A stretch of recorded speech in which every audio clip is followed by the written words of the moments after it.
Vorterix. Luego de haber escrito las novelas Escuadrón Guillotina, Un dulce olor a muerte y El búfalo de la noche, Guillermo Arriaga guionó la célebre Amores perros, película que marcó un antes y un después en el cine latinoamericano. A continuación, escribió los guiones de 21 gramos, Babel y Los tres entierros de Melquiades Estrada, que le valió el premio a Mejor Guión en el Festival de Cannes. En el 2008, escribió y filmó el drama Lejos de la Tierra Quemada, debut de la actriz Jennifer Lawrence, y posteriormente publicaría las novelas El Salvaje y Extrañas. En el marco del estreno de su nuevo libro titulado El Hombre, Guillermo Arriaga conversará desde México junto a Sebastián De Caro sobre cine y literatura en este nuevo episodio de California Secreta.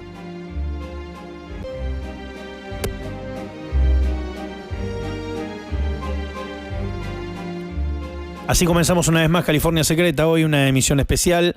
Por primera vez tenemos una comunicación por fuera del estudio, en este caso lo decía Mario Pergolini con Guillermo Arriaga. Queremos ver si las condiciones están dadas, si nos escucha bien, nos recibe bien, nos puede ver, para empezar a charlar. Estamos estableciendo contacto en este momento con México. Guillermo, ¿qué tal? ¿Me escuchás?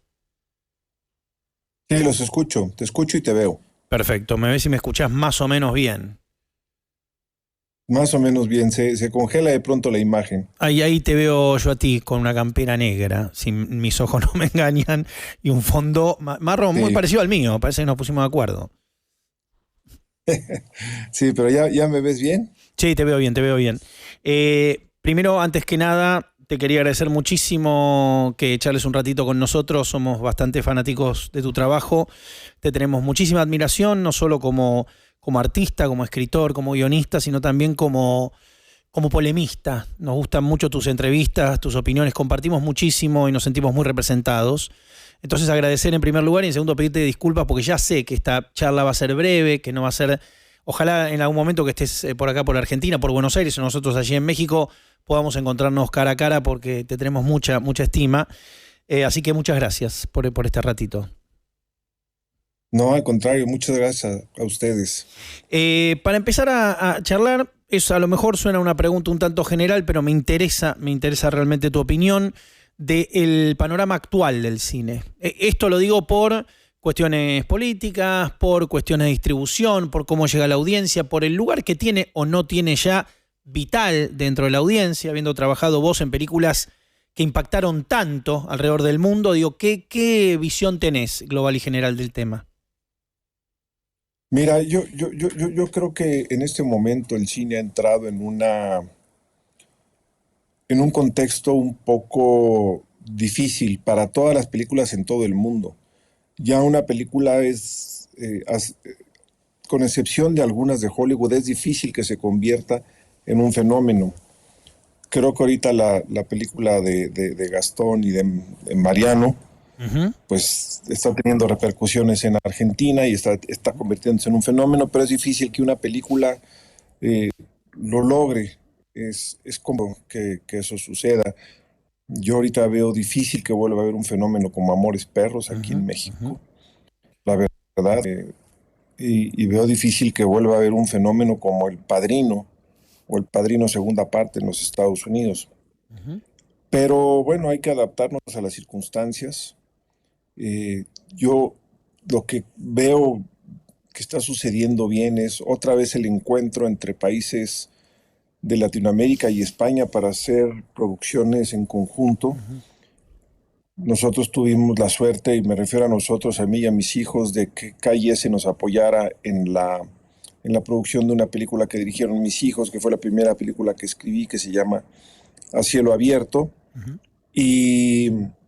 Y bueno, hubo capital español, hubo capital de Argentina, hubo capital mexicano. Entonces estas integraciones creo que son las que permiten que haya películas por lo menos financieramente más sanas y más interesantes, porque hay colaboración de creativos de diversos países.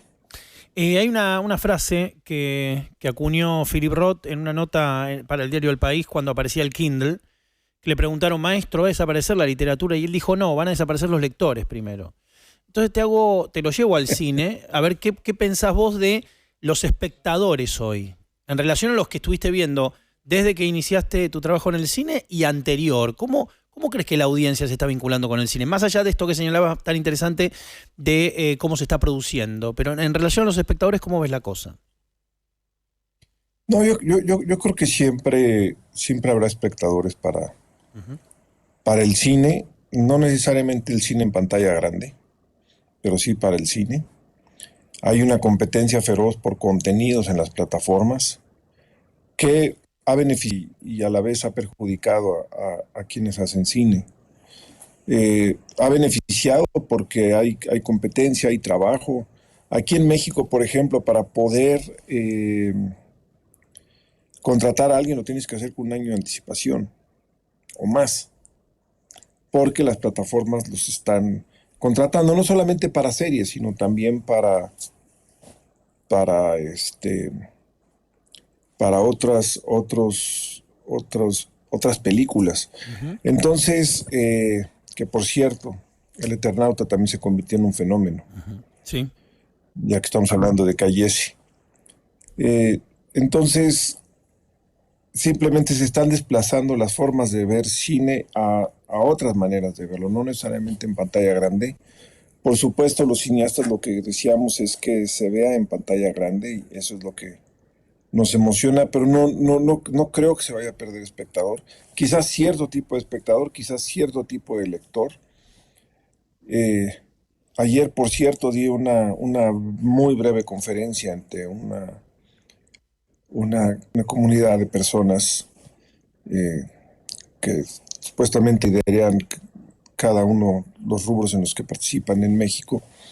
Yo decía que la inteligencia artificial y la automatización está haciéndonos que nos cuestionamos qué es lo humano.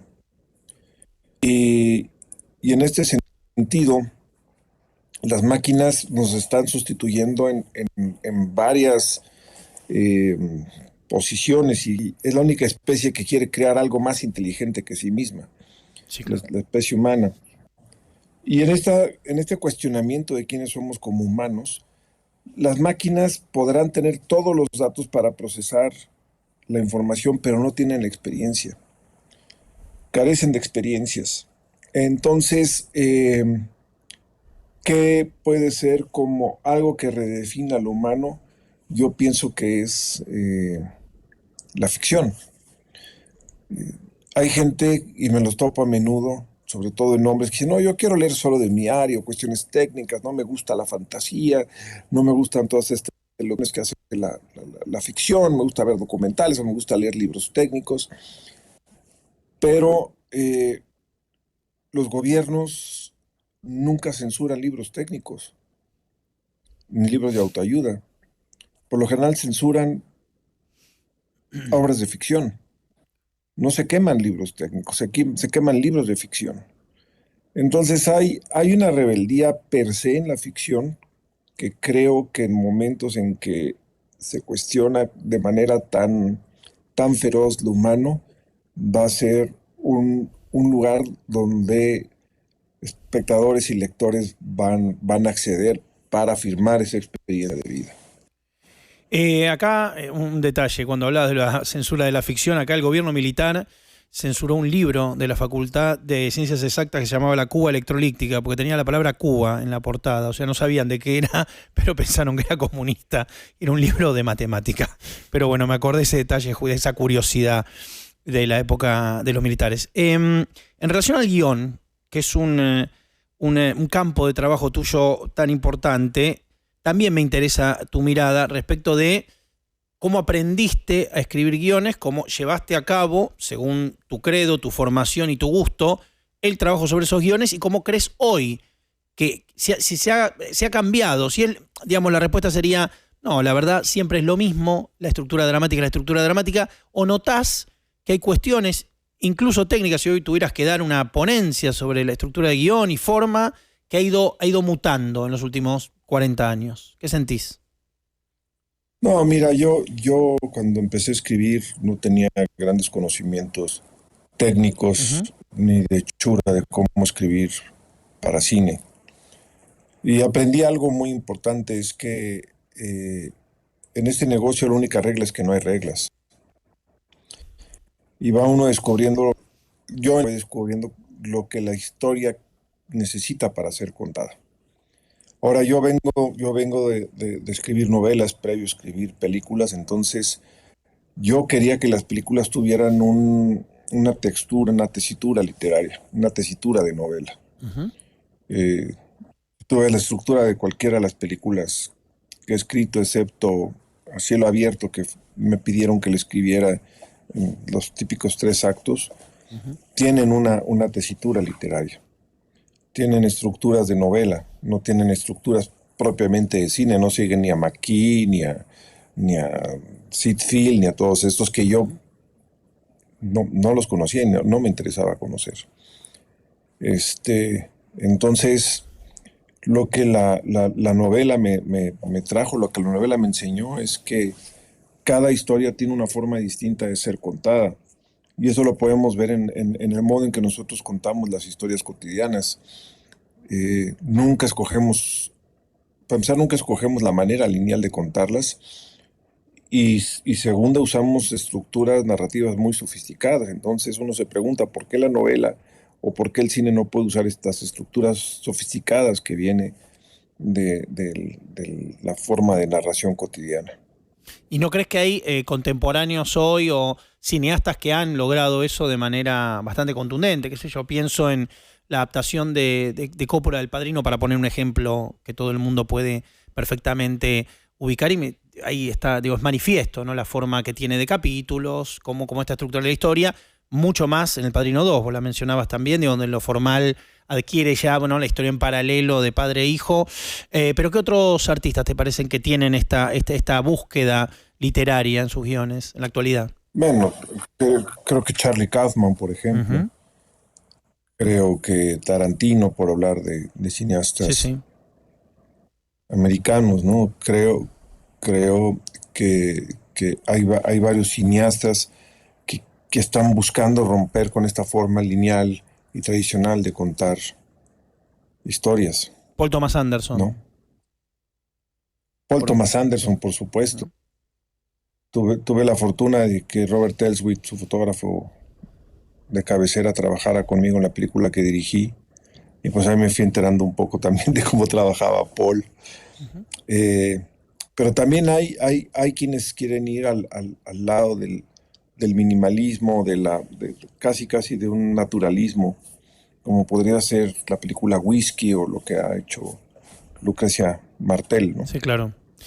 Volviendo, no quiero dejarte pasar lo de Robert Elswit, porque le tengo una admiración enorme, enorme. Me parece un director de fotografía sublime, no solo por los trabajos que hizo con Paul Thomas Anderson, sino, qué sé yo, cuando trabajó con Brad Bird en Misión Imposible, ¿no? Tengo entendido, si una de las Misión Imposibles es de él, creo que es la de Brad Bird.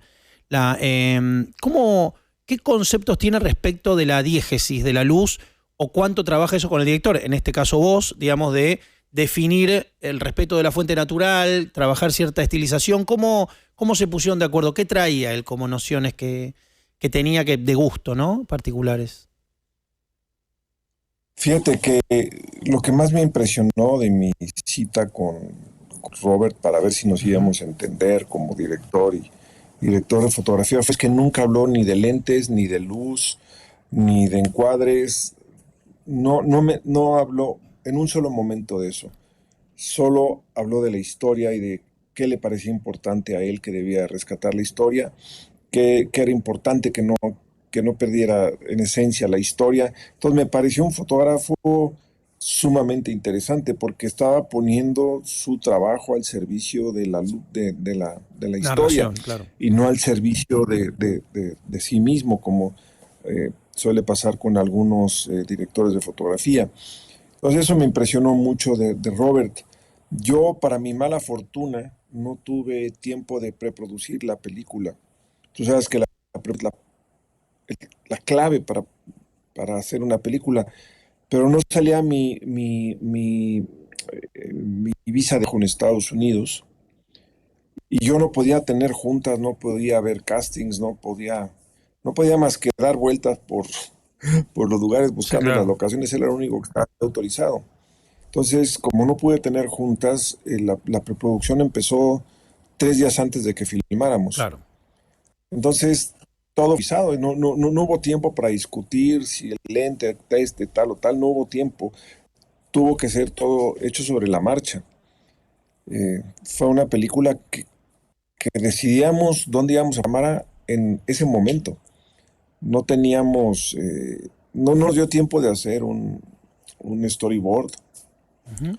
por ejemplo, no tuve tiempo de ensayar. En algunos castings daron una cinta, yo lo escogí por la cinta, llegaba el actor y lo conocía en el momento de presentarme con el actor. Entonces, si no hubiera algo con la experiencia de Robert Elswit, esta película ha hecho.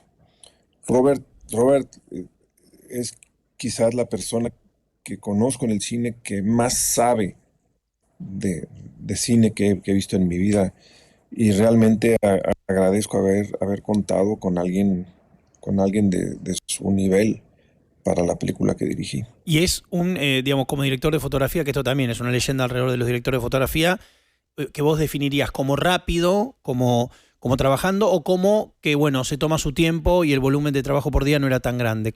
¿En qué tren lo pones? No, era muy rápido. Ujú. Bueno, Era, doblemente era genial, sumamente entonces. rápido. Claro. No, muy rápido.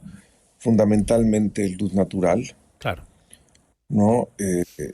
Sí, es de los directores de fotografía más rápidos con los que he trabajado en mi vida, y daba instrucciones muy precisas a su equipo. La verdad fue muy afortunado de contar con Ujú. Robert.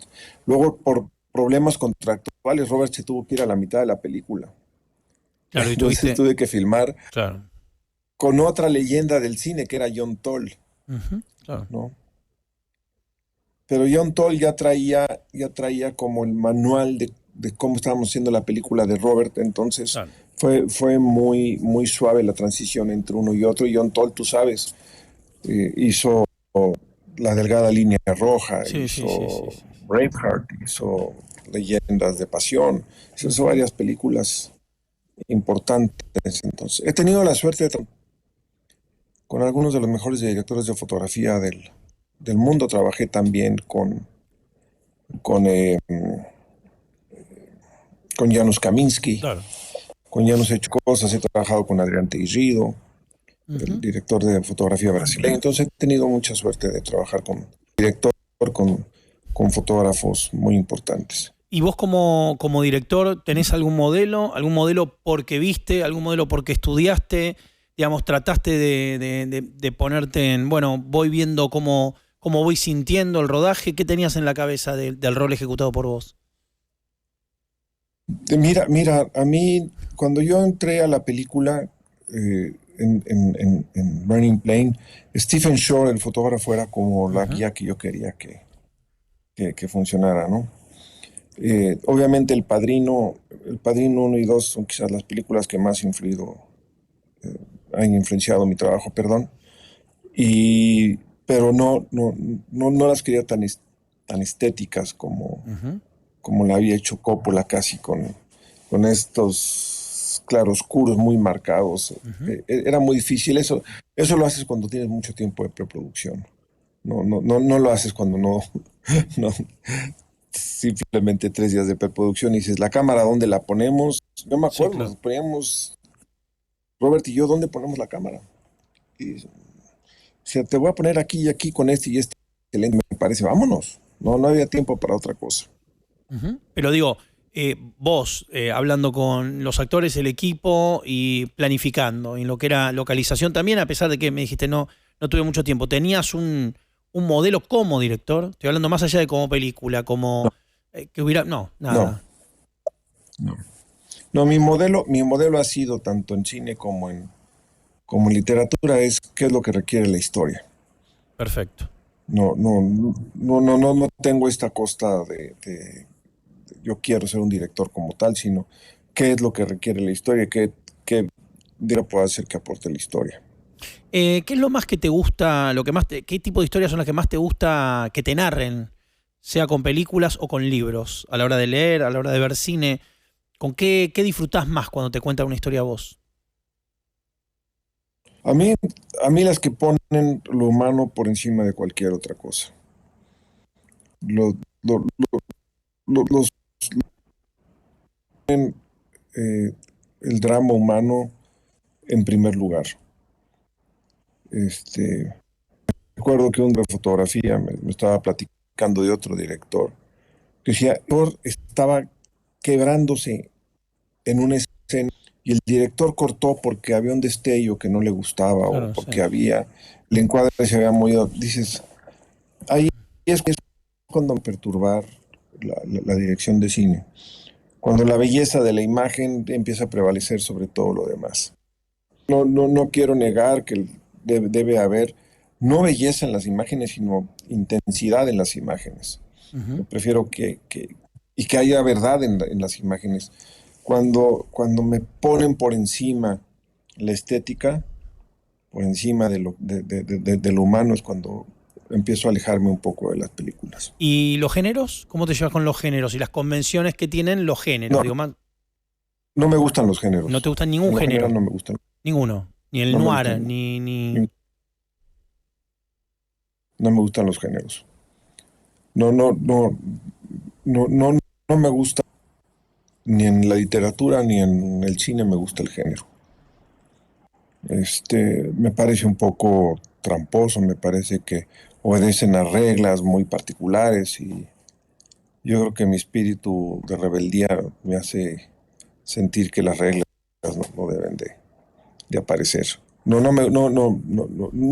disfruto lo disfrutaría yo haciéndolo, diciendo, ay, tienes que una película de género y estas son las reglas del género. No, la verdad no me interesaría hacerlo. Y digo, cuando decís tu formación lectora, tampoco había libros de género que te conmovieran. No, No. ¿El primer libro que no. te cambió la vida, cuál fue? Como lector. Pues mira, no te puedo decir cuál fue el que me cambió la vida, Ujú. pero el que sí me hizo sentir que la literatura tenía un peso fue un libro que leí hace años, que es El Este de Steinbeck.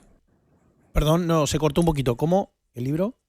El Este del Edén de John Ah, Steinbeck. perfecto, sí, sí, sí, claro, sí. Por cierto, si me pueden dejar hablando contigo todo el tiempo, que creo que algo pasa con la señal cuando te quitan de la imagen que doy yo solito. Ah, o sea, cuando estamos los dos, me escuchás mejor. Te escucho mejor cuando te quitan de Perfecto. la imagen, algo pasa que Listo. se Estemos pierde. siempre juntos entonces. Este, ¿Y la sí, película? ¿Qué te pareció la película? me parece que la película no recogió la profundidad del libro, Ujú, está bien, no bueno. recogió la belleza del libro. Digo, no está mal James Dean, Ujú. ¿no? Pero ese fue de los primeros libros que me impresionaron. Luego, obviamente, Shakespeare y a mí, yo tuve que llevar teatro en la secundaria a los 12 años. Entonces Ujú. me hicieron leer a Sófocles, Esquilo, Eurípides, y Shakespeare. Y de todos ellos, yo creo que Shakespeare fue el que más me impresionó, ¿no? Estuvimos leyendo y nos llegó la semana pasada tu nuevo libro por Alfaguara, acá al programa, y tengo entendido que es, digamos, una historia que se desarrolla en diferentes tiempos. Son varias, Eh, ¿no? Sí, es la historia de un hombre en el siglo XIX Ujú. que traspasa hasta el año 2024 a través de sus herederos. Es un hombre que crea un imperio. Y al contarlo, los diferentes narradores van contándolo desde su perspectiva y esas perspectivas van cambiando. Ahora, los personajes no solamente hablan del personaje que se llama Henry Lloyd, ellos tienen una historia particular muy fuerte. Hay un esclavo, por ejemplo, que narra cómo fue arrancado de la aldea en África y cuando tuvo 9 años, cómo matan a sus papás, todo el periplo que le significó llegar hasta los Estados Unidos como es. Hay una mujer que es la hija de una dueña de plantación. ¿Me escuchaste? Sí, ¿O se cortó? no te Sí. escucho, sí, sí. Hay, hay, Plantación, sí. hay la hija la hija del dueño de una Ujú. plantación que se casa con este personaje, Henry Lloyd. Está el tataranieto que, que hereda el imperio. Hay un mexicano que quedó del lado equivocado de la frontera cuando Estados Unidos nos despojó además de la mitad del territorio. Casi nos despojó Estados Unidos se llevó casi el equivalente a Argentina de territorio. Sí, claro, sí. Que es algo que Si uno ve el crecimiento demográfico de los Estados Unidos, hasta que no toma todo el suroeste, es mucho más pequeño todo. Sí, crece así, se va expandiendo. Sí, claro. Lo último que... Se perdieron cerca de 2.500.000 kilómetros cuadrados. Argentina tiene 2.700.000. Uh-huh. O sea, y la gente no sabe, pero se llevaron Texas, California, Colorado, Arizona, Nuevo México, Nevada. O sea, se llevaron una gran parte del país. Y de ahí surgió un género que es el western. El western no es otra cosa más que los americanos descubriendo lo que era territorio mexicano. Bien. O sea, la otra versión del Álamo. Entonces, digamos, están las dos versiones del Álamo, es eso, básicamente. Entonces, en esta novela hablo de la relación de los mexicanos con los apaches, que se ha tratado en muy pocas novelas. Uh-huh. Trato de la relación de los mexicanos con los esclavos afroamericanos. Trato de varios temas que no se habían tratado en una novela mexicana. Muy pocas han hablado del despojo del territorio, de esa guerra. Y no quise hablar de esa guerra desde la perspectiva histórica, sino de qué sintió alguien a ras de suelo. ¿Qué siente alguien que de pronto le digan, ¿te acuerdas que esto era tuyo? Uh-huh. ¿Te acuerdas que eras mexicano? Pues, ¿qué crees? Ya no eres mexicano, ya esto ya no es tuyo. ¿Y cómo empezó? ¿Cuál fue la primera noción que tuviste para sentarte a escribir esa novela? ¿Partió de dónde? ¿Estabas leyendo historia? ¿Recordaste algún episodio? ¿Algo? ¿Qué fue? No, casi todo lo que yo escribo viene de vivencias. Y esto es, yo viajo muy a menudo al norte de México desde niño. Ahí donde voy es territorio apache. Te voy a enseñar algo. Me encanta. Que se encuentra uno ahí. A ver, ponelo. Flechas, punta de flecha, claro. Sí, acá pasa. Puntas de flecha. Bueno, acá en la llanura pampeana también hay. Uno también en algunos sectores antes era más común encontrar, pero se encuentran, ¿sí? Sí. Entonces, pues desde que soy chico vengo escuchando estas historias y luego yo siempre he sido me identifico muy mexicano, entonces me parecía doloroso que nos hubieran quitado tal cantidad de tierra. Luego alguna vez me topé con un vaquero afromexicano, que en esa parte del país prácticamente no hay población negra, hay muy poca población negra en México, no es como en otros países, es realmente raro ver a un mexicano de raza negra, uh-huh. Y verlo en una zona donde menos había personas afromexicanas. Fue muy sorprendente para mí verlo a los 16 años y descubrí que era un enclave afromexicano que fue fundado en el siglo XIX, a principios del siglo XIX, cuando México abolió la esclavitud. Claro. Entonces empezaron a huir esclavos afroamericanos a México y fundaron un pueblo que se llama Nacimiento de los Negros. Entonces eso trata la novela, trata sobre los orígenes del capitalismo en Estados Unidos. Yo tengo una formación marxista y si algún problema le veo a la formación marxista, ¿quién contempla el capitalismo como un sistema que se autorreproduce? Parecía que se autorreproduce por sí mismo y no hemos visto a aquellos que lo hicieron posible en un país nuevo como Estados Unidos, ¿no? El análisis de Marx, que me parece válido, creo que explica mejor las condiciones del capitalismo en Inglaterra, en Francia, etcétera, etcétera. Pero, ¿cómo se explica que Estados Unidos se haya convertido en la mayor potencia del mundo en tan solo 80 años? Sí, de hecho arrancando con casi todo para perder, si uno revisa un poco la historia, tiene algo medio extraño en ese sentido. Y otra cosa que me llamó siempre... Me llamó siempre la atención la cuestión de las construcciones edilicias, a diferencia de lo que son nuestras capitales y nuestras ciudades, que tienen muchísimo de colonial, ¿no? y de español y tal. Es muy difícil en Estados Unidos encontrar esos rastros, salvo algunos lugares, no sé, San Francisco, pero Dios, como arquitectónicamente es muy loco lo que pasa. Se desprenden de Inglaterra y aparece aparecen cosas extrañas, digamos, por así decirlo. Bueno, hay ciudades que siguen manteniendo esta noción de lo mexicano español. Te puedo Ujú. decir Albuquerque, una de ellas, o Las Cruces en Nuevo México, Tucson, Ujú. eh, no Las Vegas, Nevada, pero Las Vegas, Nuevo México. Claro. No, si tú vas a Nuevo México y te metes a la parte profunda de Nuevo México, vas a ver que prácticamente estás en México. Ah, Igual listo. sucede en Ujú. Arizona o las partes rurales de California, ¿no? O las partes, o Texas, tú vas a Texas y piensas, es que esto es México, pero con otro orden.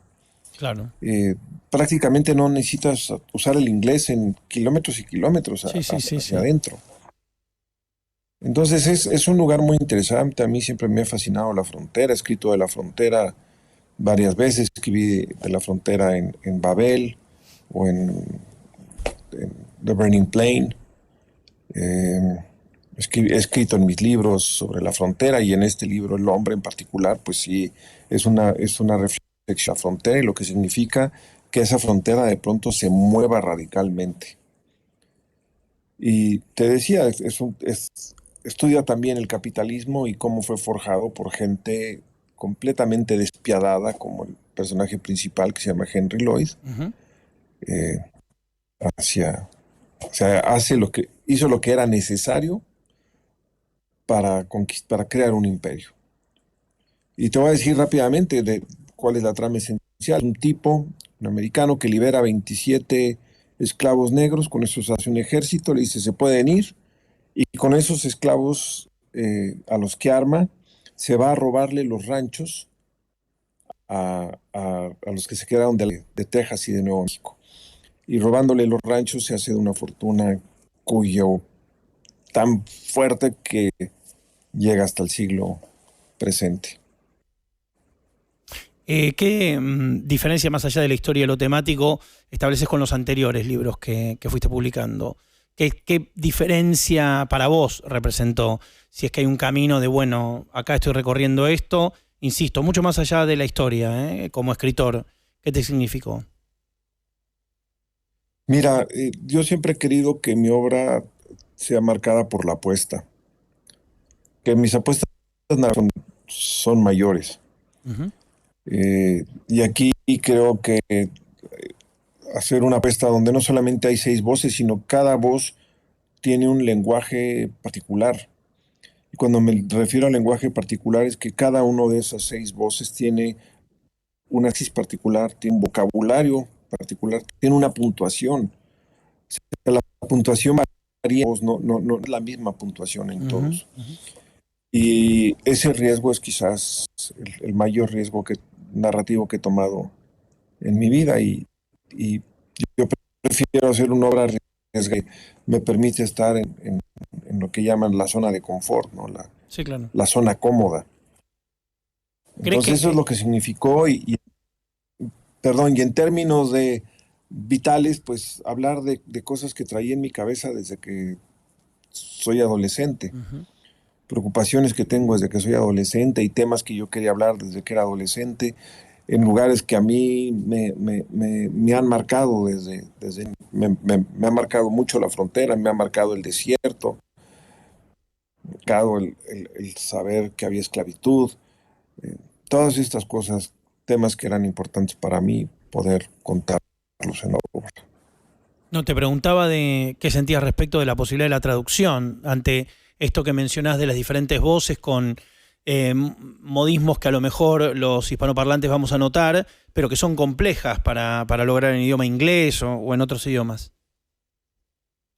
Mira, siempre es un riesgo Claro, la la traducción. traducción. En mi novela Salvar el Fuego, he escrito yo con un lenguaje muy del norte de México primero y luego muy de la Ciudad de México, muy marcado.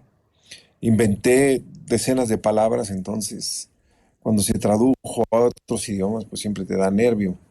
Mi traductor alemán me hizo como 600 preguntas, muy minucioso el traductor. alemán, y luego el traductor italiano que vivió en México, Bruno Arpaya.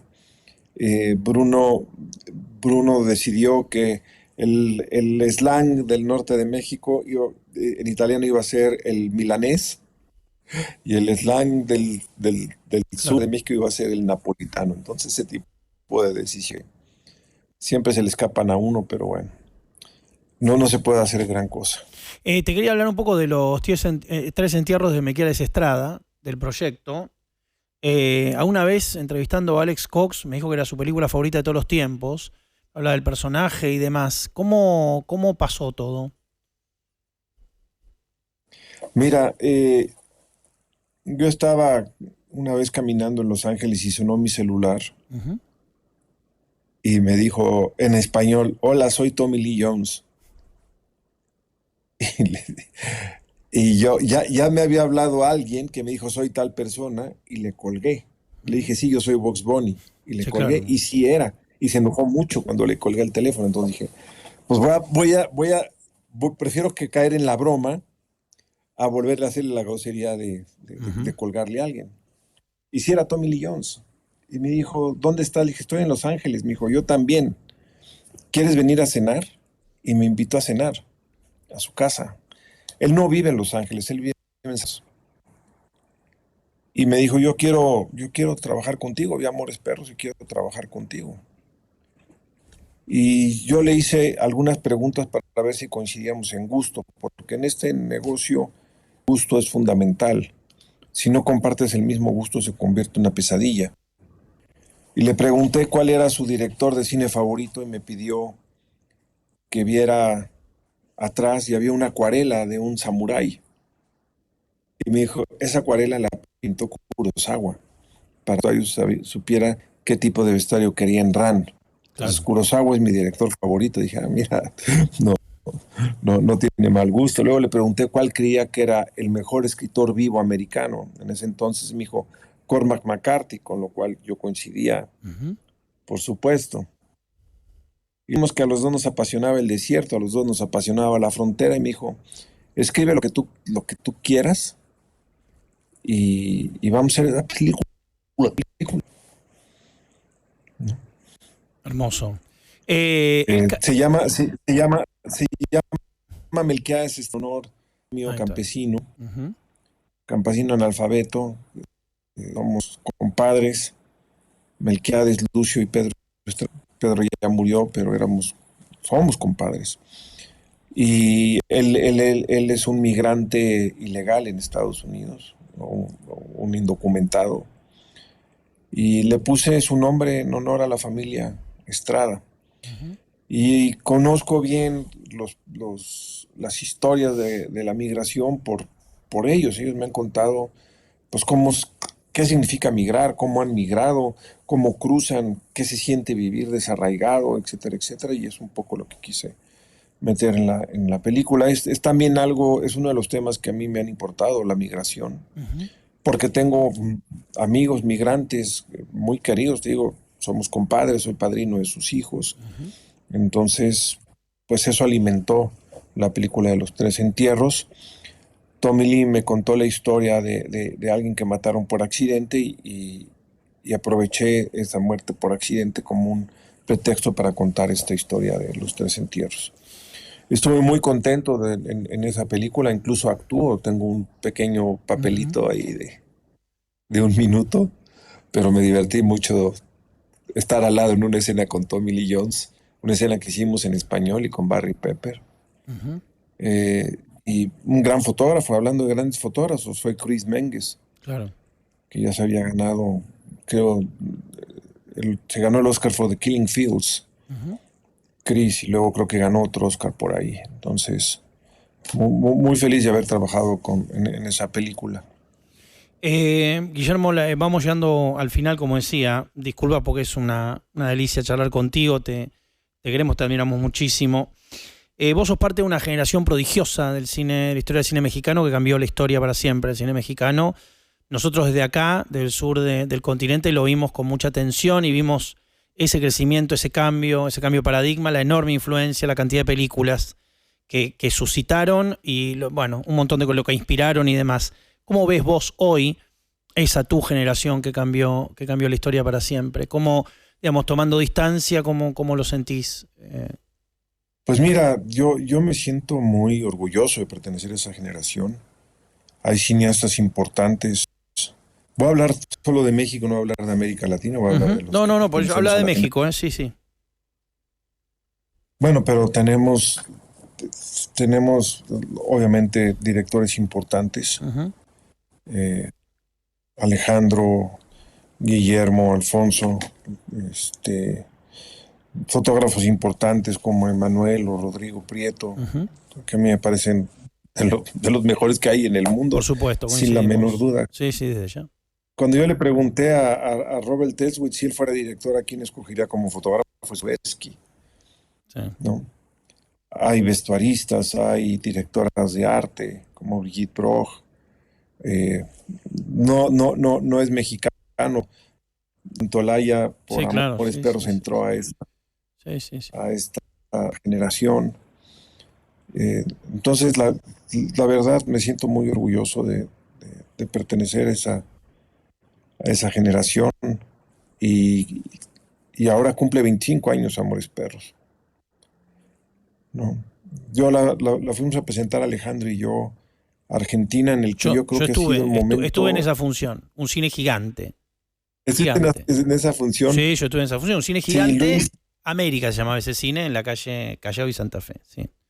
Gigante, la sala, estaba todo sí, el mundo, era y enorme, enorme, enorme. Había uno de los músicos que participaron en la banda de sonido, que los acompañaron en la presentación. estaba el pelón Sí, claro, sí, sí, sí.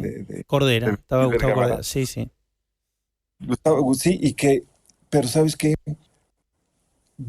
La gente estaba callada. Eh, yo creo que es la única vez que vi a Argentina deprimida. Acaba de No, pasar bueno. el Sí, Corralito. claro. Estaba en una situación durísima, durísima. Y mi primera vez que fui a Argentina, llegué el día que perdieron la guerra de las Malvinas. O sea, yo aterricé a Argentina ese día, a Claro, Buenos Aires, sí. en 1982.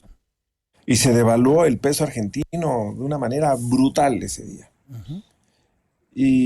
Pero en esa época en que presentamos Amores Perros hubo mucho silencio. Y Gustavo Cordera nos llevó a cenar, Alejandro y a mí. Ujú. Dijo, no lo tomen a mal, que no nos hicieron preguntas. Si nos tienen alguna pregunta y nadie habló. Entonces dijimos, pues nos vamos. Y nos fuimos con Gustavo y me dijo, no lo tomen a mal, pero hay ahorita un ambiente muy duro para nosotros los argentinos, no. Y esta película que también es dura, pues no lo tomen a mal. Obviamente no lo tomamos a mal. He regresado a Argentina varias veces, me parece un país de una vitalidad brutal, de una alegría brutal. Y bueno, fue un mal momento, pero Luis, que fue el distribuidor, fue muy valiente al llevar Amores Perros. No, fue un fenómeno acá. La película Cuando, igual le fue muy bien. No es que, digamos, la película, la banda de sí, sonido, todo eso, lo que debe haber pasado, a veces también el público queda aplastado por la película. Una sí, película. es lo que me decía Gustavo. Sí, Estamos aplastados por la realidad. Me sí, acuerdo que vi uno de los mejores grafitis de mi vida esa vez en Buenos Aires, sí. ¿no? Queremos promesas, no realidades. No, claro, claro, claro. Sí. No, no, Bueno. muy duro lo del Corralito. Ujú, Eduardo Sacheri lo relata muy bien en La Noche de Lucina, ujú. en su novela. Y bueno, eh, pero fuimos muy felices a presentarla ¿Cuál es, te hago en una el menú. pregunta, me da curiosidad porque yo tengo mi favorita. ¿Cuál es tu favorita de las historias de Amores Perros? O No, pues es como preguntarme ya cuál lo es el favorito sé, de mis hijos. bueno, pero por ahí a una le tenés un cariño hoy, No, en no, este. ¿eh? Igual, está bien. No, le tengo cariño a las tres historias. Obviamente, cada historia fue surgiendo de una particular y al final, sin planearlo, porque yo no escribo planeando las historias, te das cuenta que había como una cierta dialéctica, era tesis, antítesis, Sí, claro. síntesis. Ah, sí, sí. Entonces, si no hubiera estado la historia de en medio, no hubiera existido. Entonces, era importante para el equilibrio de la película que existieran las tres historias. Es muy buena la edición Criterion de Amores Perros, que incluye algunos extras hechos durante la cuarentena. El transfer es fantástico, si quieren ver el trabajo de fotografía que tiene, porque está remasterizada la película y tiene, no sé si estás en el comentario, sí estás en el comentario de audio, hay un comentario de audio que cuenta todo, hay documentales, viene un montón de material adicional, viene el making para que puedan ver. Es muy bonita la edición de Criterion, así que la recomiendo fervorosamente, si quieren verla. Yo no la he visto, no, yo mismo no la he visto, la veré. Hay No. un Zoom, en un momento hablan todos, tienen como una comunicación durante la cuarentena, está muy lindo. Guillermo, muchas gracias por haber charlado con nosotros. La verdad, cuando vengas, ojalá te podamos cruzar porque, como te decía, te admiramos muchísimo y realmente para el programa es muy importante tener tu palabra un ratito. No, y estuve ahí en febrero, caray, de haber sabido. No, terrible. Nosotros no estábamos al aire. No, estamos de vacaciones, porque si no, de haber sabido, pero por lo menos ya íbamos a comer, si algo.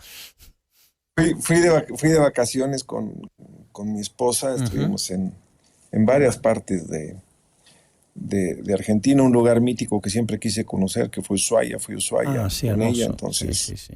luego Buenos Aires y Puerto Madryn y las Malvinas. Perfecto, muy bien. Muchas gracias. Gracias por reivindicarlo. Te mando un abrazo enorme, inmenso. Nos vemos. Bien, continuamos. Gran trabajo de Cítrico y de Juanma para poder tener esta comunicación con Guillermo. La semana pasada vieron que estuvo anunciada unos segundos porque, bueno, hubo México tiene 5 horas de diferencia con nosotros, entonces había que ponerse de acuerdo en que se entienda el horario que hay de allá, pero bueno, pudimos tener la charla realmente extraordinario, un tipo increíble. Pueden investigar sus libros que están publicados, los 3 acá. Recientemente El hombre salió también. Y revisar sus películas. Vamos a hacer una pequeña pausa para cambiar de tema. Cuando volvamos, Colateral, Michael Mann y mucho más aquí en California Secreta. Si querés saber. Vorterix. Continuamos en California Secreta, segundo y último bloque. Quiero comunicar ahora mismo, quiero contarles que la semana que viene, 2 cosas. Vamos el día martes, Cali va a salir por única vez, excepción, la semana que viene en Vorterix hay movimientos, shows, ustedes saben, ya tú sabes. Entonces, vamos a ir el día martes a las 23 y el programa de día martes por primera vez va a tener el formato Double Feature, programa doble. El martes que viene a las 23, en la primera hora, de la mano de Ramiro García Bogliano, la película de Tim Burton, Batman 89. Y en la segunda hora, 1 hora para cada película, de la mano de Lucas Manuel Rodríguez, aquí a mi izquierda, a su derecha de cuadro, The Batman 2022. Doble programa especial, Batman 89 y The Batman con Robert Pattinson 2022. Tiene que volar todo por los aires. Un análisis contexto histórico estético, cámara, director, guionistas, consecuencias, el futuro y el pasado. Batman y The Batman, 2 feature, double feature, 1 ticket to ride la semana que viene. Dicho esto, queremos agradecer a Vinos de Barricas con sucursales en todo el país. Además, hacen degustaciones literarias, catas ciegas a las que pueden asistir. Para más información, puedes entrar en Instagram, @debarricas, www.debarricas.com.ar. Hoy estamos tomando un Tierra del Fuego 2023, reserva Cabernet Franc, que es esto que tengo aquí en la mano, que he degustado un poquito ya en la charla con Guillermo Arriaga. ¿Qué tal? ¿Cómo estás, querido? Espectacular, sensacional, gran charla, hermano. La verdad que felicitaciones y... Hemos hablado de algunos temas, no pudimos hablar todo, pero bueno. No, entró lo más importante. Lo más importante acá fue que en ningún momento le dijiste guionista. Él hace poco decía que odia que le digan guionista, bueno, escritor. Así que no, salió todo bárbaro, la verdad que felicitaciones. Bien. ¿Qué temitas para hablar ahora? Y que hemos la semana que viene, y la semana que el viene, murciélago, el encapotado. Buenas. Sí. ¿Qué pasa? ¿Cómo andan? Buenas noches a todos. Por Bien. las dudas, reitero, igual después lo reiteramos a final del programa ¿Qué? en redes sociales. El programa que viene va el martes, No va el jueves. No, lo dije martes 23 horas. Lo has dicho, pero por las dudas, porque Bueno. después yo no quiero escuchar quejas. No, pero yo puse el jueves y no estaba. No, quedó claro. Creo que sí. Vale, la aclaración sí. martes por vez única, ¿no? La semana siguiente va a ser business as usual. Claro. Martes, en vez de ir el jueves, vamos el martes. Mismo horario todo, pero martes. Estás escribiendo algo que me confunde igual. Me emociona, pero bueno. Igual será anunciado después, no pasa nada. No hay problema. Hoy tenemos una película particular en la filmografía de su director, porque yo creo que poca gente la referencia como las mejores del director. Si tomamos por mejores 3, 2, pero tiene muchos fanáticos y es una película muy buena, que no sé por qué, esta es mi sensación y mi hipótesis antes de iniciar la charla, no ha tenido todo el reconocimiento que merece. Siento yo, Es la sensación de Ramiro también. A mí eso me sorprende porque cada vez cada vez como si saliera muy seguido una película nueva de Michael Mann en cine, pero cada vez que hablo con amigos y trato de enchufarles un poquito a Michael Mann, opto por, obviamente, Fuego contra Fuego y Colateral. Y no es que me sorprende, pero estoy acostumbrado que amigos que recién se inicien con Michael Mann primero me digan que Colateral les gustó más. No es algo que me extrañe. Algo que sí me llama la atención es que yo recuerdo en cuarentena, cuando estaba revisando bien todas las series y todas las películas, es que me daba cuenta de que me estaba enamorando más de Miami Vice, la película, que de Colateral. Que en general, pero en general yo, ¿qué película? En el éter era una atrocidad decir eso.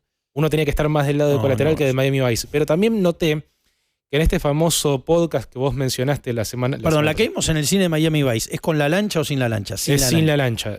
Eso es muy... A mí me gusta más la de la lancha. A mí me gusta más la otra, porque... Bueno. Algo que tiene es que la de la lancha se supone... Dura más, es una versión que dura más que la otra. El plano de la lancha me vuelve loco. Es hermoso, loco. Es una fascinación total, pero lo que tiene de particular es que esa versión, por más que dure más, no es una versión extendida. Tiene escenas que... Sony Rico. Sí, mira que son Sony Rico. Lo que tiene de particular que tenga dos versiones Miami Vice es que justamente Michael Mann pensó, quiero que una versión sea para cine y una versión que sea para ver en tu casa. Así como en tu casa estabas acostumbrado a prender la tele y que aparecieran las lanchas en el opening, te pongo las lanchas en el principio. En cambio a mí me convoca más el inicio con Nambencor, el boliche. Pero Cineman. Pero hermano, te recibe con una trompada en los dientes. Yo prefiero... Matías Horta, que es fanático de Michael Mann y de Miami Vice, me dice lo mismo. Prefiere más esa versión. Yo prefiero eso. Me gusta más el final de esa película con la música de Nonpoint y In the Air Tonight. Otra versión. La otra versión. Ahora, yendo a Colateral, que la he podido ver, yo en ese momento trabajaba haciendo comentarios en un programa de radio sobre cine, en La Privada, o sea, de La Privada hasta acá. Me acuerdo de las cosas que sentí. Yo creo que es uno de los primeros momentos donde Michael Mann aparece, si no el primer momento que aparece con lo digital. Es la película que setea por primera vez. Era la primera película filmada con digital. Sí, está bien. Después aclaró bien que él dijo en todos lados que un 85% de la película se filmó con la famosa Sony F900 y un 15% se filmó con fílmico. No se sabe con especificidad cuáles son esas breves escenas en las que se filma con fílmico. Sí se sabe cuál es una de ellas, que es cuando él sale del bar, cuando sale Jamie Foxx del bar después de hablar con Javier Bardem. La escena en la que se ve todo azul, esa escena en particular está filmada con fílmico. Todo lo demás no se sabe bien. Él está enamorado de la profundidad de campo en general, que generaba las cámaras digitales. Le fascinaba que la iluminación no tenía que ser tan alta, o sea, con un mínimo de recursos de iluminación uno podía captar la realidad de los momentos particulares que él quería enganchar en profundidad de campo. A él le encantaba, por ejemplo, que están hablando en la calle Jamie Foxx y Tom Cruise, y atrás de Jamie Foxx en la noche se puede notar que hay árboles. Y atrás de Tom Cruise se puede notar que hay nubes. Eso hasta ese momento no se podía lograr de ninguna manera. Del digital, aparte. Exactamente. Violáceas. Eso se percibía en la sala cuando se veía en salas porque... Sí. Porque es una película que se filmó en digital, pero se veía mucho más roto. Hoy es que se ve mal. Hoy casi nadie filma así. Claro, pero a lo que voy es esto, que es una de las grandes paradojas de esta película, que es la primera que se filma con esos recursos, pero que el sistema de proyección era fílmico. Nunca tuvo una proyección digital en todo el mundo. No variaban nada. No, la rompe un poco más, porque vos lo que haces es que lo haces también cuando generabas las copias fílmicas del nativo digital. Lo que tenés que hacer es una dosificación de color distinta. se dosifica distinto el color para fílmico, que para digital que para digital fílmico. Copian DCP de 20.000 besos, la dosificación del color, siempre tenés un changüí de luminosidad más grande con el digital. Esto es lo que dice el señor Michael Mann. Entonces, ¿cuál es el problema? Si vos dosificás igual, como nos hicieron con las copias de 20.000 besos, si uno ve una digital de la que tiene Peña o el Museo del Cine se va a dar cuenta, hay escenas que son... ¿La de Peña no es 35? Sí, pero la dosificación es del digital. Ah, bien. Entonces lo que digo, como él tiene el fílmico, la dosificación digital te quedás corto y hay escenas que son en la noche encerrada, largo viaje al fin de la noche, no se ve nada y no porque nos hicimos los artis, porque le aplicaron la dosificación digital DCP. Entonces el problema es ese. Bueno, es más amable. Yo me acuerdo, también te cuento otra de luminosidad, cuando conocí la mini Alexa en el rodaje de mi primera boda, estoy haciendo una escena que bailábamos, una escena de baile, y estaba, digamos, quiero decir, estaba Wino al mando, con el chango, y yo en un momento digo, de fotógrafo, esto está bajo de luz. Para mis estándares de una cámara, ¿no? De acostumbrado a que era para que se vea así, siempre uno tiene que pensar 2 grados menos, 3. Digo, cuando yo veo la penumbra, tiene que estar levantado. ¿Te acordás de Spielberg en los rodajes con los lentes de sol para simular más o menos la luminosidad que le comía a la cámara? Bueno, esto fue al revés. Me dijo, anda a ver por el monitor. Para mí estaba baja la luz, me pasó al revés. Cuando fui al monitor, dije, pero esto es una gloria, ¿qué es esta cámara? No, esta cámara tiene una luminosidad sorprendente. Pero la primera vez que había visto que una cámara lograba levantar la luz, digamos, dosificarla de un modo tal que uno viera eso que es los juegos de luces y sombras que a veces parecen muy bajos. Hay luces en la vida que uno amaría que pueda captar la cámara de ese modo, y a veces es muy difícil. Recientemente vi, ahora seguimos con Colateral, la última de Aronofsky, no sé si la viste. Sí, la he podido ver. No tiene luces. No tiene nada. ¿Y viste lo que son? Simula, ¿viste lo que son las escenas dentro del departamento de noche? Sí. No se ve la cara de Austin Butler. Igual está rodada en fílmico esa, ¿no? Sí, pero Matthew Libatic no le puso luces. Es la luz, que por eso está esa esquina, ¿no? Donde están los neones. Jugó a lo Barry Lyndon. No tiene, sí, claro. No, es la luminosidad de la cámara con lo que da el ambiente. Hay muchísimas escenas de oscuridad de rostro, de medio cuerpo. Sí, en el bar, los interiores. Todo. Mismo en la calle. ¿Qué está pasando? ¿Qué está pasando? Incluso de día. Decís, ¿qué es esto? Bueno, no tiene luces. Así es cuando filma la cámara sola. Yo creo que intentando llevar la cosa un poco al Scorsese de los 70, ¿viste? Otra búsqueda. Me encantó la película, dicho sea de paso, me pareció una película fantástica. A mí me estaba pareciendo bien. Los últimos 10 minutos me parecen de los mejores que vi en los últimos años. Me parece que la eleva de una forma extraordinaria. Es un noir, es totalmente noir. El núcleo y la resolución es de más de noir imposible. A mí me confundía un poco el tono, porque Ramiro, el tono es confuso. Con Ramiro tratábamos de adivinar, porque Aronofsky es como un director que tiene tonos tan distintos. Y lo que me decía Ramiro era, me espero que sea una película de Aronofsky a lo Guy Ritchie.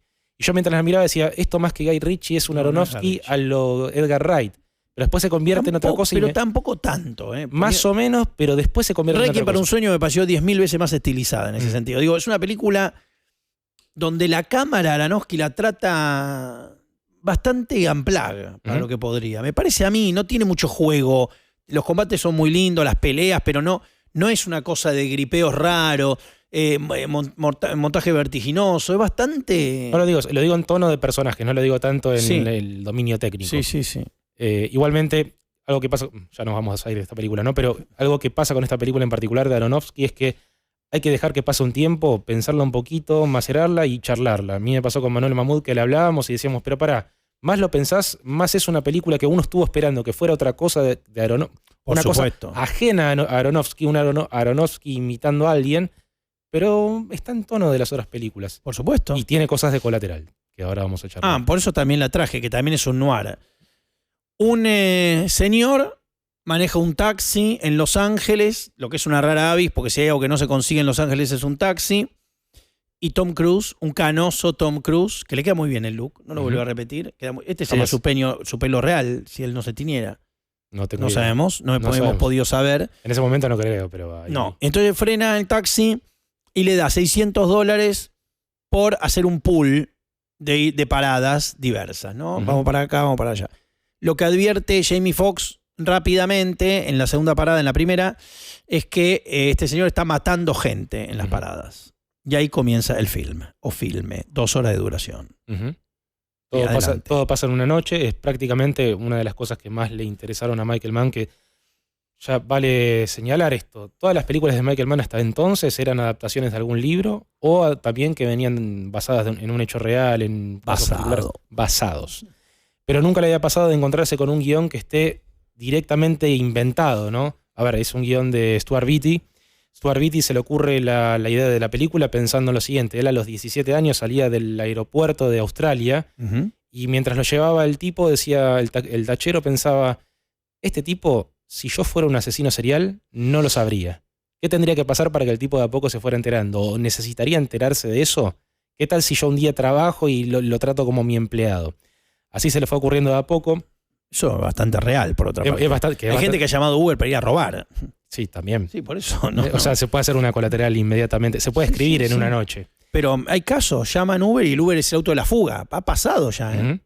Sí, el guión en particular, todo lo que es estructura de universos que van convergiendo, el universo de la droga, el universo de los taxistas, el universo de los sicarios, el universo del FBI, que no es el mismo universo, no es igual ni de casualidad que el universo de los policías de Los Ángeles.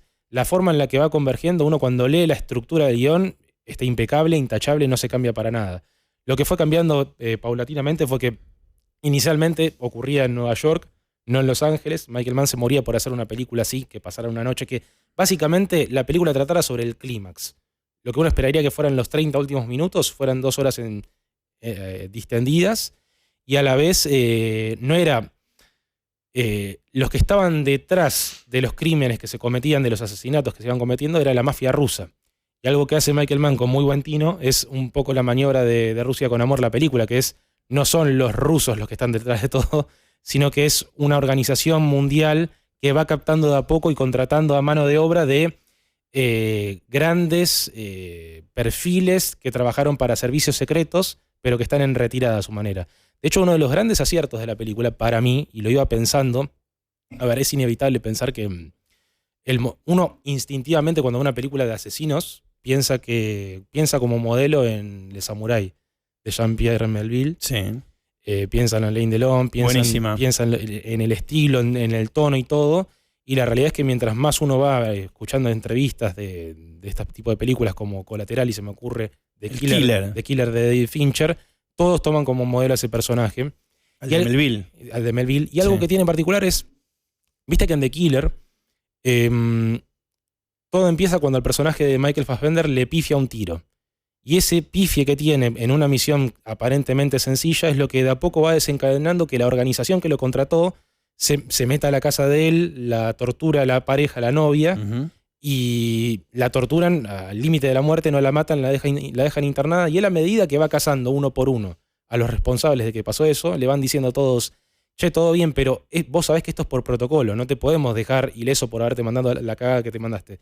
Pero a la vez, a medida que va avanzando la película, uno se va enterando de que el personaje de Michael Fassbender tiene guita como para mantener 20 personas, ¿no? Tiene guita como para 20 vidas en adelante. Sí.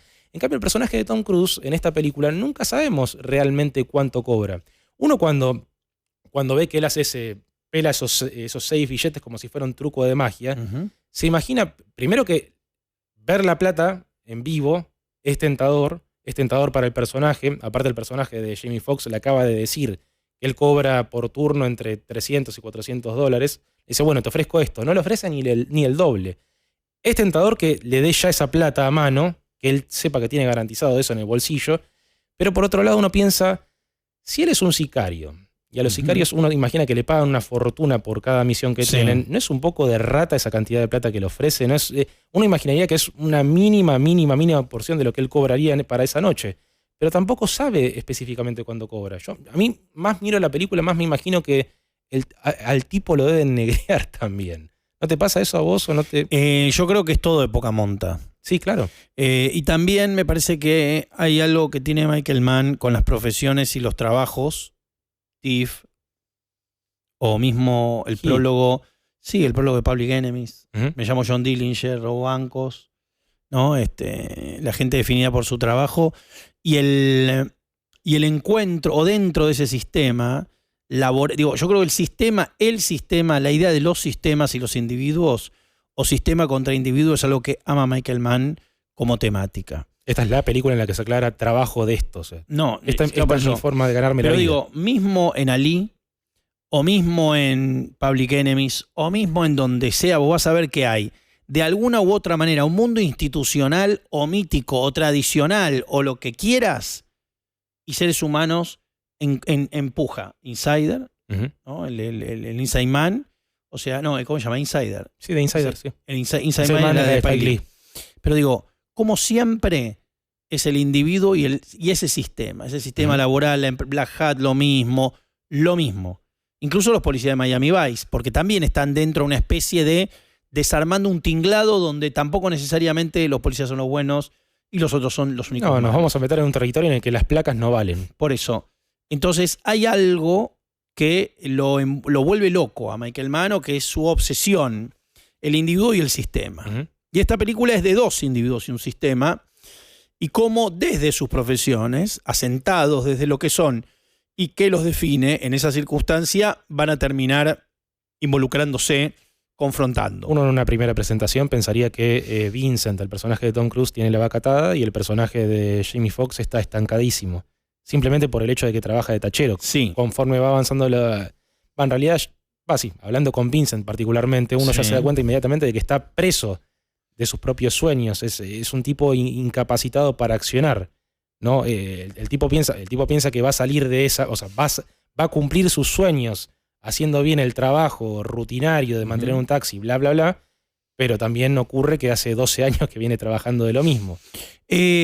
Una cosa más, una nota al pie, digamos que para hablar un poco de noir y en relación al noir y esta película está en el famoso libro de Taschen del film noir, el famoso libro que lo tengo en los dos tamaños, el chiquitito me lo han regalado por un cumpleaños, el grande lo tengo de que salió, el Taschen Noir, lo recomiendo para todo el mundo. Esta película está. Y está bien que esté esta película. ¿Cuál es la última? Llega hasta Sin City. Muy pegada. Claro, hasta ahí llega, ¿no? Lo último que aparece es por ahí. O sea que ya se le tenía alta estima, alta consideración. Exacto. Muy recientemente. Sí. Pero digo, está muy bien hecho el relevo. Y respecto del noir, la idea del noir, el noir es el primer género testimonial de la historia del cine. El primero que está filmado y sucede a la vez. Las películas de los años 30 mostraban los años 30 que estaban sucediendo mientras se filmaban. Eso es inédito en el cine. O sea, el cine era muy joven, pero el western no era así, el terror no era así desde ya, no había terror contemporáneo, o empezó a haber mucho después. Entonces el noir era un poco testimonial, era un cine, digamos, que espejaba o dialogaba con la realidad de manera directa. Y en ese diálogo con la realidad de manera directa, la noción del noir, la diferencia entre el detective victoriano y el detective y el de film noir, el perdedor del film noir que casi siempre termina mal, contrastado con los de la literatura, desde Holmes hasta el padre Brown, hasta, qué sé yo, no sé, el que quieras, clase Hércules Poirot o los personajes de Agatha Christie, Miss Maple, lo que sea. Son personajes que trabajan de un modo como método, sea cada uno tenga el que tenga, pero una distancia. Generalmente son detectives adheridos a Scotland Yard o que colaboran en algunas ocasiones con la policía. El detective del noir, o la idea del noir en la ciudad, donde lo que sobreviene con la modernidad es el criminal de al lado, el criminal de la próxima puerta. Los cómics también empiezan por eso. La depresión económica crea, desgraciadamente, otro tipo de mundo de Lampa, con otro tipo de crímenes y de tinglados, y cada ciudad que supone un orden establecido, tiene una contracara, un reverso de una ciudad paralela, que es la ciudad de la AMPA, la ciudad de la noche, la ciudad de las cosas que se arreglan, la ciudad de la mafia. Entonces, estos individuos generalmente, atravesando, digamos, el detective del noir sabe con quién ir a hablar y qué guita darle para que le diga cómo es la cosa. Sherlock Holmes por ahí sabe que si una pluma de ganso aparece en un escritorio, él puede seguir el rastro. Digo, desde el naturalismo, los métodos son muy distintos. Y el No, cuerpo, pero Holmes es un poco la bisagra de eso, porque él también sabe que cuando tiene una información válida tiene que jugar de que sabe más que el otro. No, pero esos son métodos psicológicos. Yo te estoy hablando de qué nociones tiene el detective noir que está tan cerca del ampón como del policía. Bien. Es que Pero Sherlock Holmes se droga. Sí, no, pero estoy hablando literalmente esto, como que conoce a Cachito, digo, en La pistola desnuda hay muchos juegos de eso, que por otra parte es tan bueno el relato noir que te ponen una trompeta con sordina, una voz en off y incluso Fletch como comedia o La pistola desnuda te llevan a una situación de misterio. En La pistola desnuda, más allá de los gags y de lo absurda que sea la historia, vos querés saber cómo termina y cómo se descubre. Querés saberlo, vos te comprometés también con esa parte absurda de la historia de detectives. Entonces, volviendo a Colateral, Colateral es a su tiempo una idea renovada. A mí me sorprende la elección de Los Ángeles por sobre New York, porque es muy neoyorquino todo lo que pasa, digo, en términos de estar arriba de un taxi. Interior, boliche. Exacto. Pero bueno, él tiene un enamoramiento, ¿no? Con Los Ángeles, ya sabemos, bueno. Sí, él la conoce como si fuera la palma de su mano, Michael Mann. De hecho, el diseñador de producción de esta película, David Wasco, es tu apellido favorito de todo el David tiempo. Wasco, pero David Wasco hizo La La Land, Sí, Los Ángeles, Pulp Fiction Los Ángeles. Si querés filmar en Los Ángeles, tenés que buscarlo a Wasco. David Wasco. Acá tiene que venir Wasco a que lo entrevistes. Pero David Wasco, vos cuando ves los documentales, siempre habla sorprendido trabajando el scouting con Michael Mann. Porque, por ejemplo, la secuencia esta en la que entra, la primera parada que hace Vincent, el tipo que tira por la ventana, Wasco dice, si llevara esto a las escuelas de cine y les preguntaran en cuántas locaciones se filmó, nadie me diría el número real, que es 10. Y son todas... Es un Frankenstein, claro. Pero son todas locaciones que ubica Michael Mann particularmente. La escena del puente, por ejemplo, en la que tira a Max el maletín. Ese puente no lo conocía nadie, lo conocía solo Michael Mann. Y cuando van a filmar allá le dice a Cruz y a Fox, bueno, tiene que hacer esto, y lo tenemos que hacer rápido porque de acá nos van a sacar cagando a tiros un grupo de pandillas, porque hay dos pandillas disputándose este territorio. Lo mismo la escena de la terraza en la que el estacionamiento en el que está Max mirando hacia el departamento donde está Annie, que la va a buscar Vincent. Ese estacionamiento, esa terraza, es un estacionamiento que solo ocupan los que trabajan para el servicio secreto. Y si estás ahí más de 5 minutos, te sacan a los tiros. Por más advertencia que hagas. Te mandé un mensaje donde te decía... Terraza, gente que camina en las terrazas. Y hay algo que a mí me inquietaba mucho de chico, y para mí es la imagen, no del policial, de determinado tipo de policial. No hay capítulo de SWAT donde en un momento no suban una escalera a una terraza y caminen por la terraza. Está bien que había francotiradores y demás, pero eso que vos ves en la escena 1 de Dirty Harry, claro, es la película de terrazas, es la película de terrazas por excelencia. Bueno, que ves a Harry Callahan, que se supone que Scorpio le disparó a la chica en la pileta del edificio de enfrente, y él sube esa escalera tan particular y camina por la terraza, una terraza sin barandas, y encuentra los cartuchos, y él zumba la pileta de enfrente. Es muy difícil de explicar, pero yo tengo internalizado de un modo tan grande la imagen de los canas caminando la terraza de día. Tanto sea para apostarse, como un lugar estratégico, para descubrir el paso de un micro o de un camión o por donde fue. Pero yo la cantidad de veces que vi gente abriendo puertas de terraza y caminando en terrazas, no. Y quería preguntarte a qué lo podemos llegar a atribuir, aunque sea jugando. ¿Qué pasa con las terrazas y las escaleras? Yo creo que las personas que trabajan así, los personajes si querés, porque en la vida real también pasa, tienen este tipo de trabajo en el que tienen que matar a alguien en el dominio público, con muchos testigos y demás, son personas que tienen que pasar desapercibidas. Hay una línea de diálogo muy buena escrita por Andrew Kevin Walker para The Killer, que es hoy por hoy para hacer este trabajo la regla número 1 es que no te tiene que ver nadie, pero en el siglo XXI eso es imposible, por lo tanto tenés que trabajar para que te olviden rápido. Una forma de que te olviden rápido es la forma en la que te vestís, pero también ocurre que... ¿Y la ropa de Fassbender vos decís que es así? Sí, la ropa de Fassbender, y él lo dice en la película, que lo imitó de un turista alemán, pero también vos si te fijás, es blanco y no gris. El color gris en esta película, en Colateral, está elegido porque es justamente el color más difícil de describir. Vos cuando te hacen... Es el más fácil de alterar según la luz que lo rodea. Claro, exactamente. Y aparte, lo que dice Fassbender en esa película es eso, que hoy lo que puedes hacer es encontrar la forma en la que te olviden rápido. Y yo pienso que, por un lado, las terrazas son los lugares favoritos de los francotiradores. Sí, no, eso seguro. Pero justamente porque una forma de pasar desapercibidos es jugando a la omnipresencia, jugando un poco a ser Dios. Por eso te digo que la película por excelencia de las terrazas es Harry el Sucio. También tenés, por ejemplo, recién mencioné El Samurái. ¿Te acordás que cuando Jeff Costello tiene que rendir cuentas para que le paguen, básicamente se reúne con el que le paga, que no es el empleador, es el que ajusta las cuentas, se juntan en una terraza y ese tipo también es mandado para matarlo por las dudas. Y justamente se elige ese lugar porque es el lugar en el que más desapercibido puedes pasar. Hoy por hoy no pasa, hoy hay cámaras en todas las terrazas, creo que de a poco fue muriendo. Pero también si lo pensás en Fuego contra Fuego, viste que el lugar, la locación desde la que el equipo de Al Pacino detecta el de De Niro es desde una terraza, que desde ahí lo ven. No, y me acuerdo del estacionamiento de Manhunter, ¿era? Sí, también. El estacionamiento de Manhunter, que está afuera de donde trabaja nuestro querido amigo, el hada de los dientes. Ralph Fiennes, es en Dragón Rojo. Dollar Hyde es este hombre altísimo. Ahora sí. Está en Fuego contra Fuego. Está en Hit. ¿En Fuego contra Fuego? En Hit. Fuego contra Fuego. Estaba pensando en Colateral. Pero hay ese estacionamiento también, ¿no? Como espacios que son entre liminales.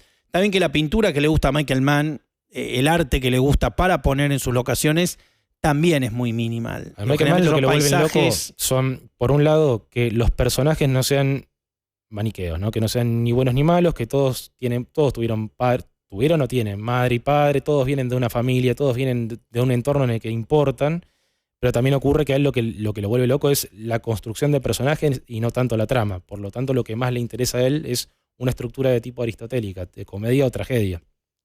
Y desde ese lado, uno ve que si no le interesa tanto la trama, no le importa tanto ser realista o fantasioso. A él le encanta que todo lo que se dice o lo que se pone en práctica signifique otra cosa. A él no le interesa tanto si bien busca iluminación realista, no es que le interesa que sea una reproducción de la realidad. De hecho, esta película es la que más altera la geografía de Los Ángeles. Y en cambio vos cuando lees el guión de Beatty, te encontrás con que, por ejemplo, el tren que toman para escapar de Vincent es la línea verde. Viste que hay un momento en el que Vincent, cuando los está persiguiendo a ellos dos, tiene que mirar para abajo o por arriba. La línea que pasa por abajo es la azul, perdón. La que pasa por arriba es la verde. La que termina siguiendo es la verde, que es efectivamente la que toman. Ahora, ¿qué ocurre? La primera parada en la que bajan es en Harbor, y Harbor sí es una parada de la línea verde. En cambio, la parada final, la parada en donde muere Vincent, es la terminal de la línea 2. Es una alteración completa de lo que es el Los Ángeles real. ¿Y por qué elige esa parada? Porque justamente es ahí de donde desciende Robert De Niro al principio de Fuego contra Fuego. Busca una forma de hermanar estas historias de una manera... Porque Fuego contra Fuego también hace esto, ¿no? De que el único personaje que extrae de la vida real es el de Neil Macaulay. Vincent Hanna, bueno, el de Al Pacino, es un personaje que está inspirado en Chuck Adamson, un amigo de él que también escribió muchos guiones de División Miami, creó Historia del Crimen y lo ayudó mucho para todo el resto de películas. ¿Hay que volver a ver Historia del Crimen? Sí, señor, ¿cómo que no? Es mejor que Los Sopranos. Es mejor que Los Sopranos. Es mejor que Los Sopranos. Bueno, ¿la pudiste ver? No la he podido volver a ver. La vi en Back in the Day, Canal 13. Yo recuerdo que... Runaway. Runaway. Primero que te gana solo con la música, pero también ocurre que... Mike Torello. A él le gusta más, se nota que le gusta más Historia del Crimen que División Miami. Si bien en ambos casos estuvo dirigiendo, estuvo al tanto, estuvo armando el equipo de principio a fin, él mismo lo dice en el audio comentario de Enemigos Públicos, siempre le tuvo más cariño a Historia del Crimen. De hecho, la famosa escena del jazz en esta película, en el club... ¿Cuántos capítulos tiene Historia del Crimen? 40 y pico. ¿Varias temporadas? Fueron 2 temporadas. ¿Está en Blu-ray eso y todo? No. Está en DVD nada más. Solo en inglés sin subtítulos. Listo, arduo Historia del Crimen. No, pero termina inconclusa. Todo mal. Me estás ofreciendo una cita que no quiero asistir. No, pero el primer episodio, el episodio piloto, firmado por Abel Ferrara, es increíble. Y aparte ahí ya uno empieza a ver por qué hace Colateral. Porque ahí es donde empieza a detectar cuáles son los límites de las cámaras. Eso es en Chicago. ¿Dónde en Chicago, es? Sí. En Chicago y después van a Las Vegas. Pero te decía la escena del jazz. la secuencia de jazz. Sí. La famosa escena de si me respondes bien a esta pregunta, te perdono la vida. En el guión, las preguntas que le hace, el famoso que conoce este personaje, Daniel, es Louis Armstrong. O sea, los años son iguales en el guión como en la película, pero viste que en la película cambia Louis Armstrong por Miles Davis. Sí, claro. Él, con todas las correcciones que pudo haber hecho Mann del guión durante el rodaje, jamás cambió eso. Siempre lo dejó a Louis Armstrong. Durante el rodaje lo cambia porque él dice, por un lado, a Miles Davis se lo nombra al pasar, al principio, cuando Vincent está viendo a los jazzistas. Viste que a Vincent le encanta el jazz y a Max no le gusta el jazz. Lo que no le gusta a Max del jazz es la improvisación. Y básicamente, viste que el jazz es puro, hay estructura, hay temas, pero está de por medio de la improvisación. Sí. Es algo muy similar a los gustos de Arriaga, ¿no? Algo similar a lo que dijo él recién. Que no es que mata el esqueleto por completo de una historia, sino que simplemente las reglas cumplidas a rajatabla no es algo de su gusto y no es algo que le permite encontrar las historias. Encorseta el género, como si el género fuera un corset que no permite fluir la historia. Exactamente. La pregunta que le hace en el guión Vincent de Louis Armstrong es simplemente cuál es el primer instrumento que se compró, y a lo que le pifia al personaje al responderle, el yacero, es a que él le dice le costó $5 y él lo mata porque dice no, le costó 1 centavo. Simplemente eso. En cambio en la película viste que él lo mata porque le pregunta primero por Miles Davis, y lo que le dice de Miles Davis este personaje es que estudió en la escuela de música, y él lo mata porque le dice sí, estudió en la escuela de música 1 año y él abandonó, y los siguientes 3 años el que se convirtió en su mentor fue Charlie Parker. Y ahí Miles Davis se convierte en quien terminó siendo, en el gran improvisador que es. Ese detalle está muy bueno porque define el accionar de Vincent, define el accionar de cómo le gusta hacer películas a Michael Mann y a los directores que nos gustan en general, y aparte tiene los datos de primera mano de Miles Davis. Miles Davis se fue invitado a División Miami a Historia del Crimen. Y esas anécdotas que él cuenta las recuerda mientras está filmando y las pone realmente. Increíble. Eso es alucinante. Sí, ¿qué ibas a decir? No, iba a hablar de cómo fue recibida la película un poco cuando salió. Muy bien en general, ¿no? Muy bien en general. Jamie Foxx ascendiendo, Tom Cruise post Magnolia, que tenía ese pie puesto en bueno cada tanto a una película como esta. También es el Tom Cruise que está haciendo como su camino con Spielberg, ¿no? En estos momentos. Sí, es de DreamWorks esta película. Está Spielberg, si bien no en el rodaje, está al tanto de todo lo que va pasando. Y de colateral se va a filmar Guerra de los Mundos. Es más, acá lo que está haciendo Tom Cruise era claramente, estaba tanteando la forma, estaba buscando la oportunidad de ofrecerle a Michael Mann, ¿qué cosa? Misión Imposible 3, algo que quedó en la nada. Porque, no, menos mal. Sí, yo creo que sí. A mí, Michael Mann lo que le dijo, hay una entrevista que circulaba en YouTube y desapareció, que le decía, ¿es verdad que te dijo esto Tom Cruise? Y le dice, mira, yo solo te voy a decir esto. Yo filmo cosas en la vida real, punto. No banco que me filmen una taza y me dice, esto no es una taza, es una montaña. Igual en su momento lo dijo sin pensar en lo que terminó siendo Misión Imposible, que es pura locación, ¿viste? Sí, igual no creo que se refiriera solamente a eso. Sino a que sean cosas insólitas que en la vida no se pueden hacer. Exactamente. Nunca filmó nada mágico, ¿no? No, bueno, The Keep. ¿Quién? The Keep, Michael Mann. ¿Pero qué particularidad es? Algo mágico. Algo mágico, The no. Keep. The Keep lo abandonó porque... No, pero la filmó. Sí. Y es mágica. Sí, la filmó, está basada en una novela. Es verdad que hay una versión de 3 horas circulando en el estudio no, hay una versión de 3 horas, la película dura 1 hora y media. Hay un corte de 3 horas que anda circulando en el estudio y no lo quieren terminar de pulir, y todos dicen, pero no le dejan a Michael Mann hacer un director's cut, y la verdad es que Michael Mann siempre dijo esto, que es, él lo que probó a hacer con The Keep es poner de frente lo que está de fondo en el expresionismo alemán. Y dice, hice la película y me di cuenta de que eso es un error catastrófico por parte de un cineasta. Lo que está sugerido tiene más peso que lo que se pone de frente. No, muy pretenciosa la película. No solo la vemos porque somos fans. No, obvio, es un ejercicio lindo, pero es una película... Para fans, mega fans. Por supuesto. ¿Qué opinamos de hoy por hoy? Te voy a decir algo controversial. Esta película me encanta, pero Black Hat, el corte del director, me gusta más que esta. No, a mí me gusta más esta Colateral con el corte... A ver.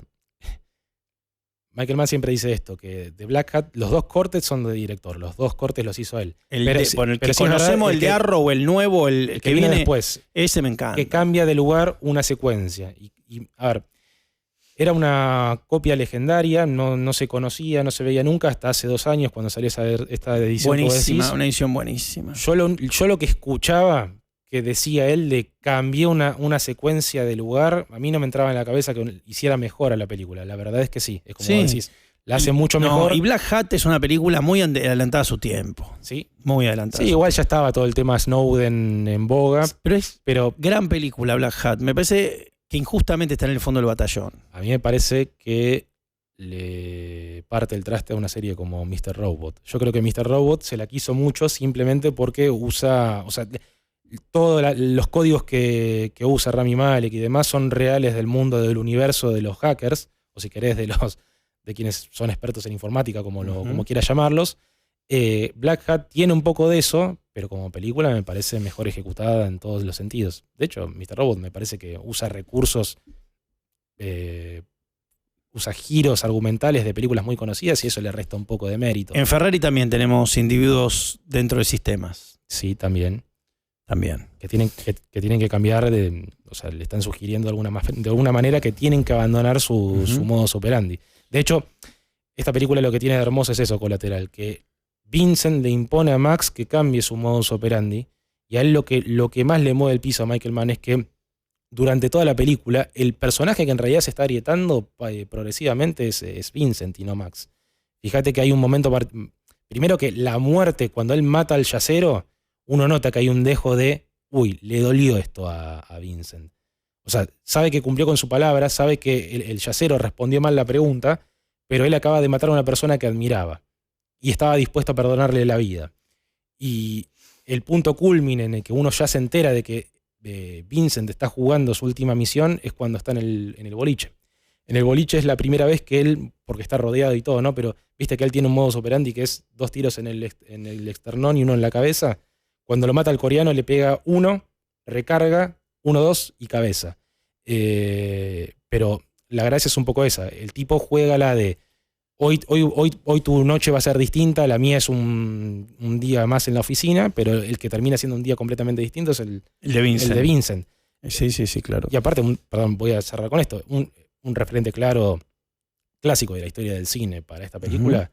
Es una película que ese año estaba cumpliendo 50 años, que es La ventana indiscreta. El momento en el que Max está viendo desde la terraza del estacionamiento es puro Ventana indiscreta. Sí, claro. El momento en el que él lo mata, Max logra matar a Vincent, es un momento en oscuridad. Y es un momento en el que Max tiene que hacer algo que él nunca hace. Viste que Max es puro método. Y cuando se están disparando entre los dos, Vincent está apuntando de una forma más operativa y Max lo hace de una forma más caótica. Y eso también se enlaza con, ahora sí, con esto te cierro, los coyotes. Viste que hay una escena en la que se cruzan los coyotes. Sí. Los coyotes tienen un simbolismo particular que es lo que le interesa a Michael Mann, que son como el coyote de los Simpsons, son guías espirituales y todos los que quieran, pero son seres que se adaptan a los devenires históricos de su contexto particular. El momento en el que pasan ahí, en la vida real, en Los Ángeles pasa eso. Cada vez que se cruzan a un coyote la gente se asusta porque piensa, estos animales salvajes estuvieron acá mucho antes de que Los Ángeles fuera una ciudad.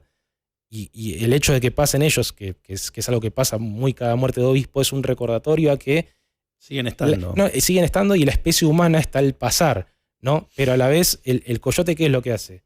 Se adapta, es un gran guía, te viene a ayudar, pero a partir y a través del caos, ¿no? Y eso es algo de lo que termina siendo Vincent. Vincent, más que un obstáculo para Max, es un coyote. Sí, es un coyote. ¿Qué vendría a ser un coyote? Una especie de agente de la liberación, ¿no?